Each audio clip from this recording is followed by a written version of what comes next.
the top rhetoric about Trump. They just can't help themselves. They have to go over the top on every element. So here's Whoopi Goldberg talking about Donald Trump. And it's not just that she disagrees with what Trump is doing. Donald Trump is now, you guessed it, the Taliban.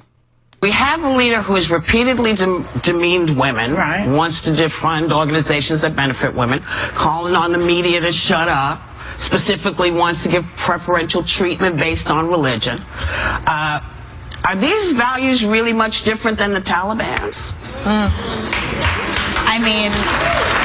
Yes, they are. It turns out that Donald Trump is not the Taliban. He's not in favor of honor killings. Donald Trump, in fact, it's to stop the Taliban from coming in the country that he's implementing some of these immigration policies. That is the basic idea behind all of this, and I'd be very surprised if in the future his immigration moratorium does not extend to Afghanistan. Okay, the fact is, Donald Trump's entire stated purpose with regard to stopping an influx of immigrants from countries like Yemen and Somalia is because he doesn't want the culture of certain areas of the world infiltrating. What he means by that is radical Islam.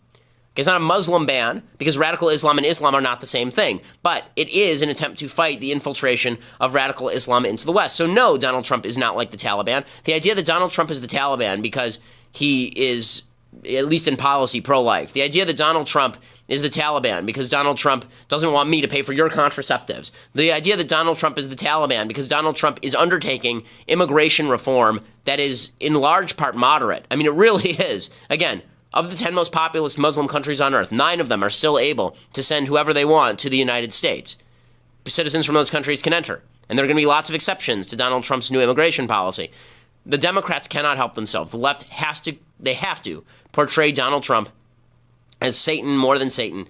And there is something here that I think is kind of fascinating, and that is on both sides of the aisle, there's a tendency to attribute to the other side some sort of masterful genius. So on the left, instead of them just saying, Donald Trump, kind of incompetent, doing some things I don't like, meh, right? Which is, if you're a leftist, that's sort of what you would be saying if you're a relatively rational leftist at this point. Donald Trump is doing things I don't like, but man, he really doesn't even know what he's doing. I mean, this is pretty incompetent.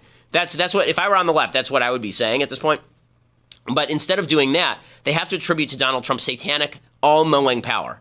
Right? Donald Trump is secretly the Taliban. He's secretly Hitler. He secretly has a plan to take over everything and run it. Ooh, right? And on the right, we used to do the same thing with Obama. It wasn't just that Obama was incompetent in the rollout of Obamacare. It was all part of his evil plan, right? Everything that Obama did was all part. It was all part of the plan, right? It was all part of this evil plan.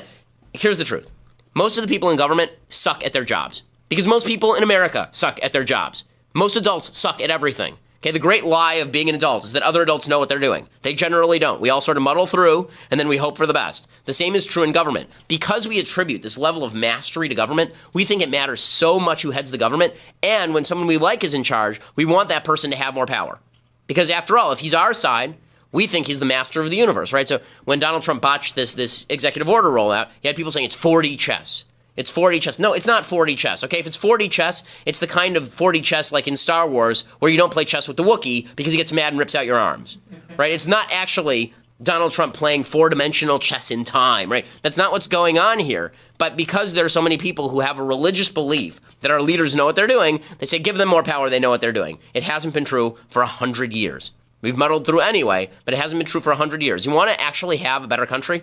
Stop treating the people in government as though they're experts and know what they're doing all the time with evil plans or good plans, and just say, you know what? Whether they're evil, whether they're good, let's just cut the power of government totally, and then it won't matter because they're incompetent. It won't matter if they're evil, won't matter if they're good, they can't do anything. Right? What I would prefer is if we treated Washington, D.C. like it was the DMV and took as much power away as humanly possible. Okay? Everybody is trying to turn Donald Trump into Darth Vader on the left. And on the right, everybody tried to turn Barack Obama into Darth Vader. And I think Obama was in many ways more competent than Trump is at a lot of things. And I think he had more plans than Trump does. I think Trump is pretty ad hoc. But Obama wasn't in charge of things either. It turns out very few people are actually Darth Vader. Very few people are actually capable of being Darth Vader. And so that means that we should actually take power away from them.